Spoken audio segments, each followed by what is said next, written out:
Hey, what's up? Santi here. Welcome to the podcast. To those of you listening to this, there's a video version. To those of you looking at me, there's a podcast version. Respective links on the description. And today I want to talk a bit about perhaps clothes, how we portray ourselves, because for those watching the video, you'll see that I'm dressed a bit fancier than usual, right? And this has been a bit of a change in my life that I made very recently.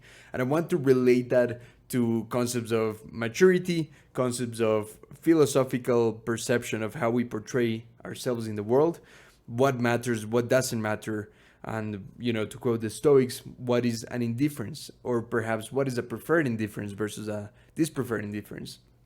Those topics we're gonna tackle right now. So, yeah, get comfy or whatever you're doing, keep doing that, and yeah, hope you enjoy this.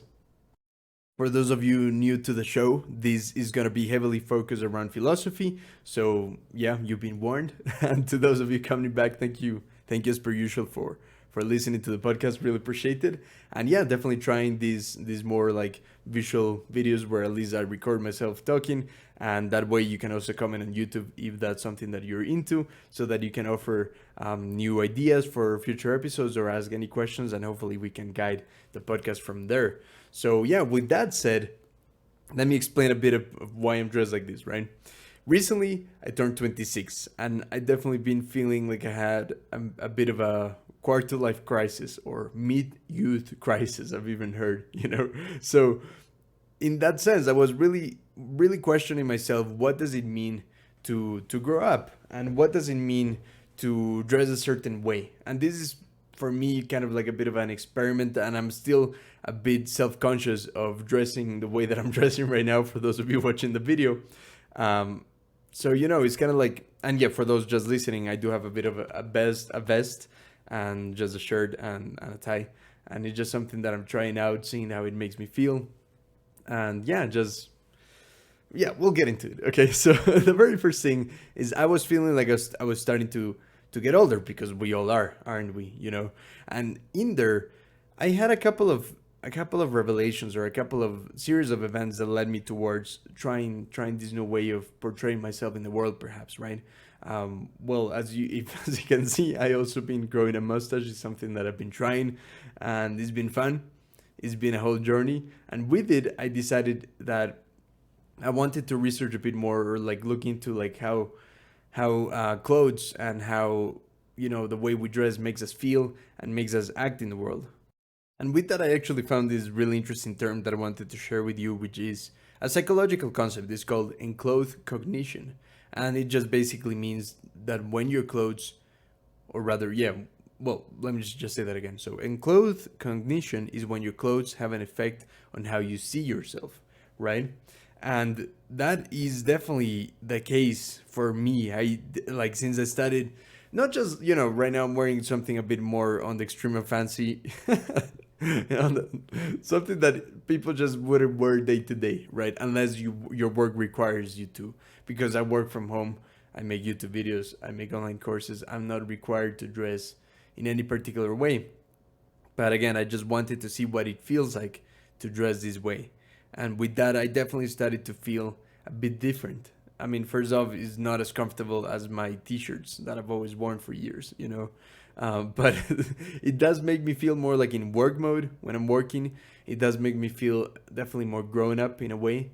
And that has definitely made me think quite a lot, because growing up, I've always looked down on people that superficially try to show something that they aren't. And perhaps this is an opinion that a lot of you have, because I definitely been there, and I know what it feels like to look at someone perhaps in a suit and to actually see, or to even think like, is that person trying to portray that they're better than the rest of us? And I felt that, I've thought that quite a lot. So I've been questioning that by myself quite a bit, but I still wanted to try it. And I developed a couple of like analogies that I want to share with you today about the way that we portray ourselves externally. But first, I also want to share a bit of what got me into this road of like what I consider now a bit of a hobby for like this type of clothes, for made to measure clothes and these kind of things. And thankfully, I live in a country. I live in Ecuador. South America is a third world country. Certain things are way cheaper than they are on other countries. So managing to get like that suit, in this first suit that I got. I'm not wearing the jacket, but it is a suit.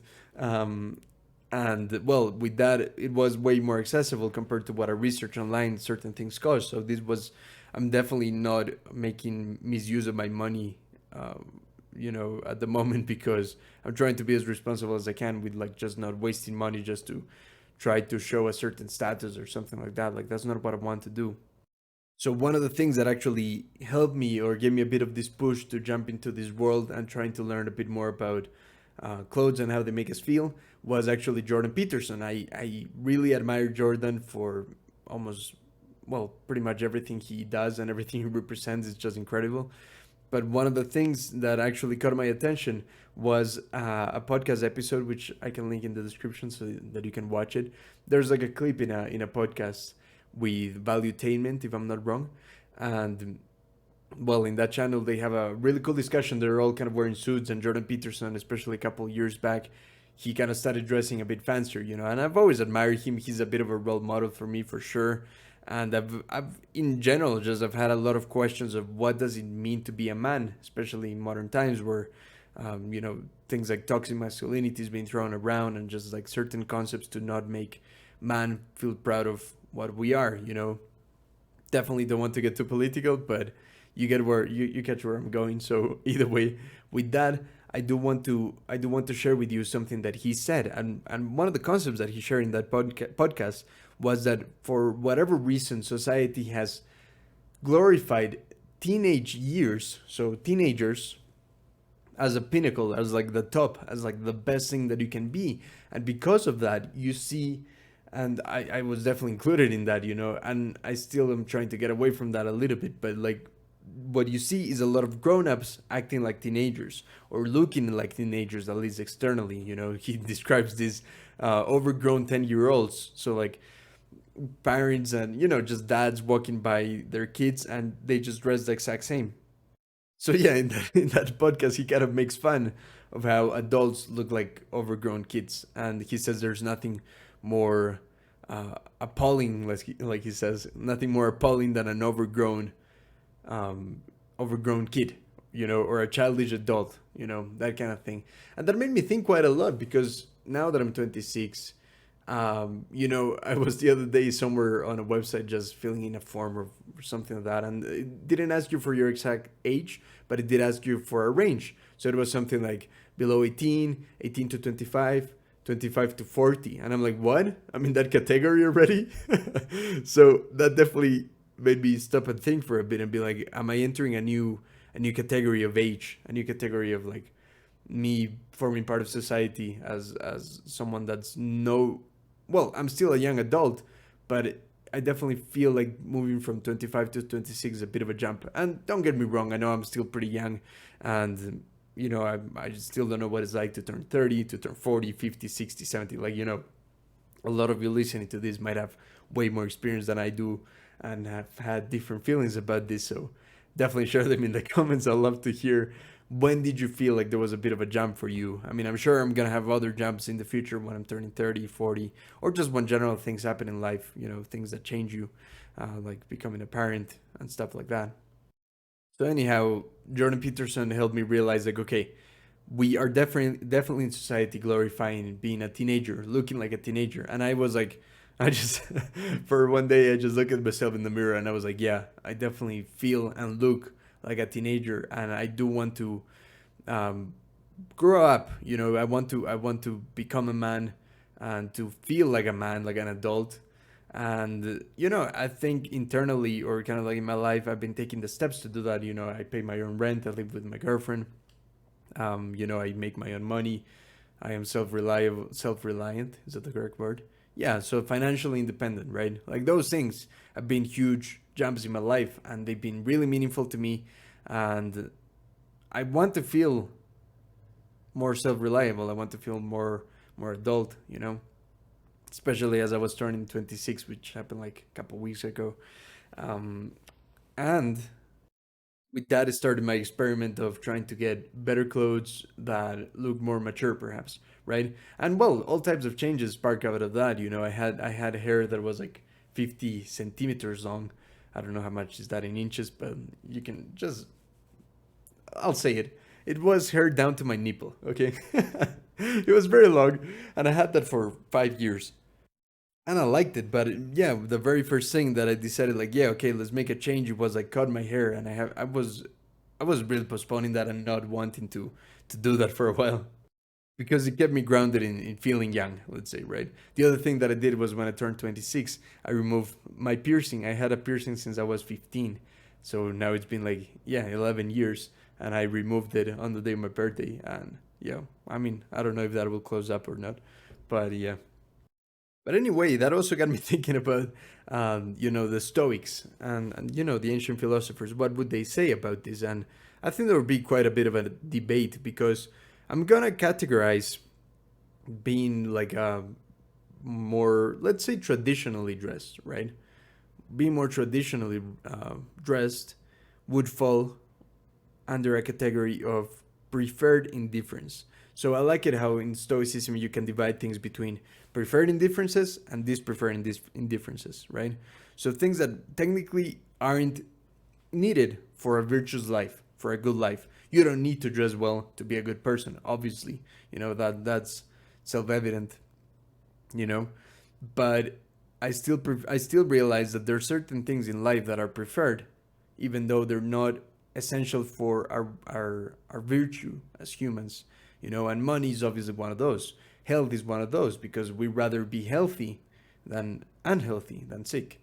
We rather have enough money to be financially stable than to not have any money to eat, so like there's definitely things that even though are not essential for our well-being as humans or for our virtue, it's hard to describe the word virtue, but let's say for being a good person, they're not dependent.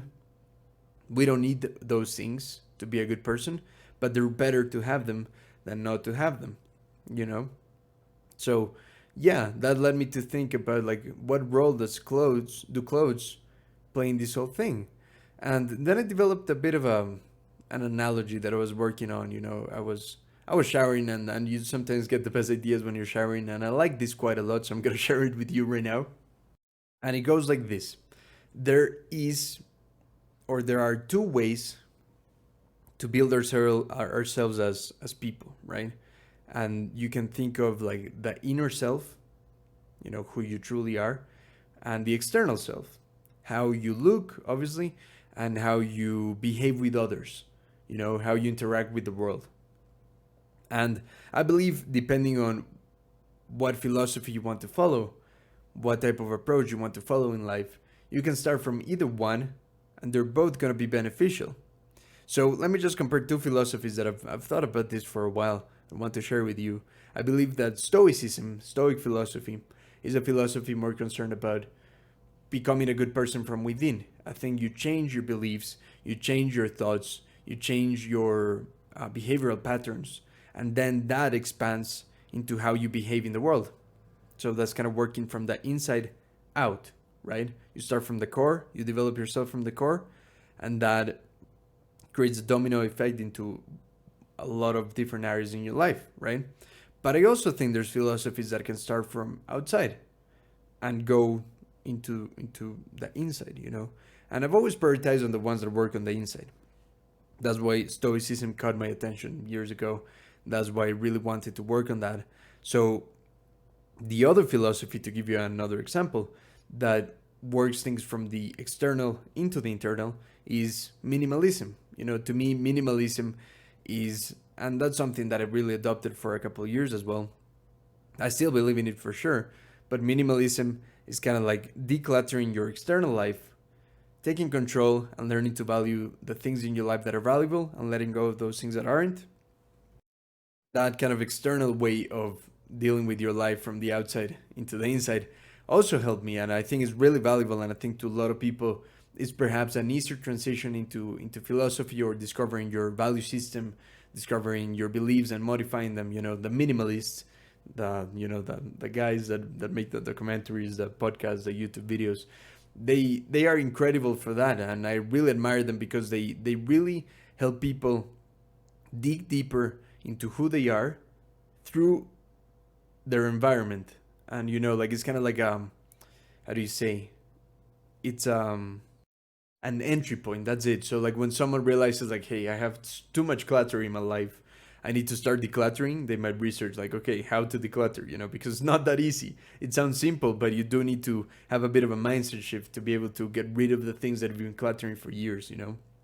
So then then you start finding things like the minimalist, and then you start getting into this intentional living, and then you start discovering and reflecting on tons of values and self development in general. So that to me is kind of like starting from the outside in, opposed to Stoicism and other philosophies, particularly ancient philosophies. They go from the inside out, and sometimes they're not really concerned at all with at least external appearances. They are always concerned with how we behave with other people. Stoicism is how to be a good citizen of the world by working on yourself. And like I was saying, I always valued the internal work way more than the external. And recently I realized like, okay, the balance of both is important. And here's the analogy. The analogy is, what if you have, or like, think of the Big Bang, right? Like the Big Bang created this huge explosion that became the origin of everything. And with it, there was a lot of celestial bodies, planets, stars, balls of fire rotating extremely fast in the middle of space. But until they cool off, well, they're fire, literal balls of fire. Like our planet used to be a ball of fire, of magma, of lava. Magma, that's the correct term, I think. It's inhabitable. That's my point, right?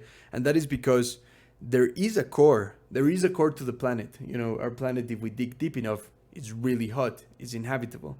If you only have this core, you are not habitable. Okay, and the way that this relates to us as being people, like if you somehow manage to work on yourself, right, and you are an intelligent person, perhaps you haven't done the deeper work, right, but perhaps you're very smart, but you just don't want to interact with the world. You just want to stay in your room, and you believe perhaps that everyone sucks. I've had friends, I had people that I've known that have been nihilist. They say life sucks, everything sucks, everyone sucks, but they're extremely smart, and they worked on being smart. They read a lot.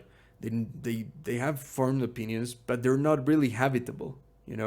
They're not really willing to merge or share an existence with these other planets. So they're a ball of fire in space that isn't willing to interact with other planets. That's my analogy of like we're all planets, and in order to be habitable, we need to coexist with the larger universe, the larger galaxy, and that is like our neighborhoods, our communities, our society, right?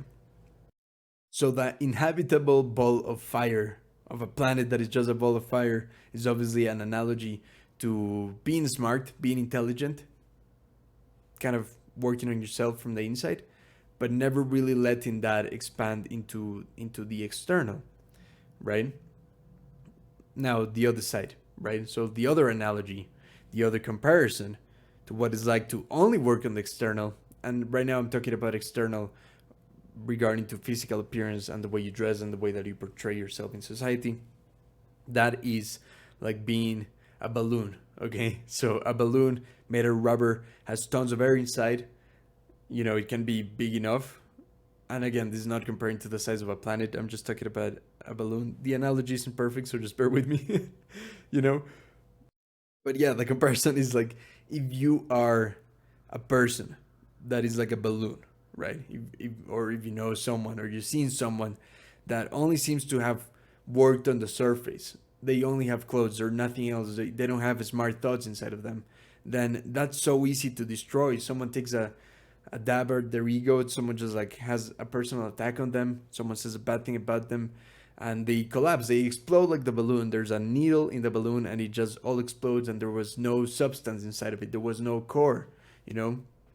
So that is what happens when someone superficial doesn't work on themselves from the inside. And to me, honestly, anyone that dressed well at all, to me, was like that, was a balloon. But then I didn't realize that the best combination is to have both, to be a good person from the inside, to have work on yourself, but also have going back to the comparison of like a planet, right? The analogy of the planet.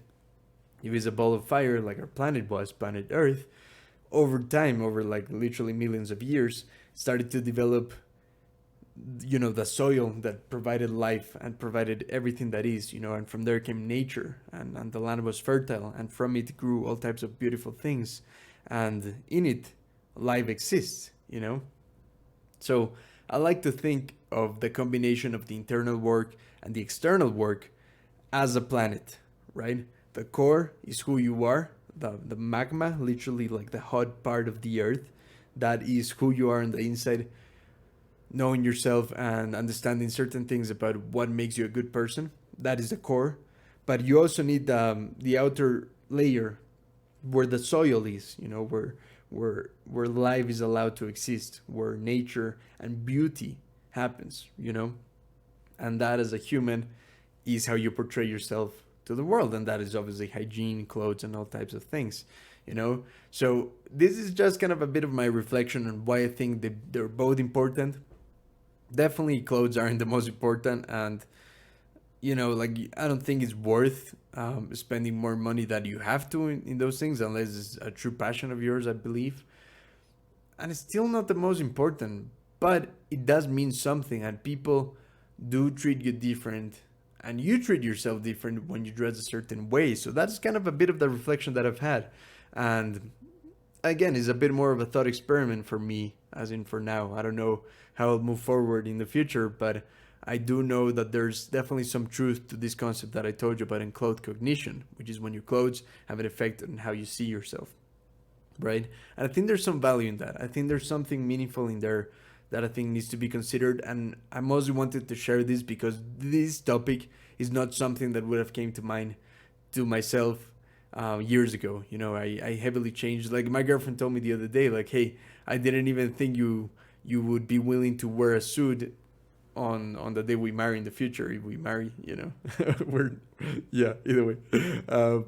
So but yeah, that made me think, being like, oh, okay, wow, I was so against those social standards of even dressing with a suit. I didn't have a suit, like I had one when I was like 17, but it didn't really fit, and I used it like once for some important like event or occasion that I was forced to, but I didn't have a suit till now, and I just made this suit, and it's been really fun to wear. So that is my newfound philosophy regarding dressing up, and starting to look a bit more mature, stepping away from the teenage years, at least in the stage that I'm at in my life. And I hope this was some interesting reflections that might help you out and help you, rethink about these things. So let me know, please, in the comments. Like, again, this is going to be posted on YouTube, so you can go to the YouTube comments. Let me know your thoughts. Let me know what has been your experience with these topics. And with that said, I hope to see you in the next episode, and thank you again for your time. Have a good day. Bye.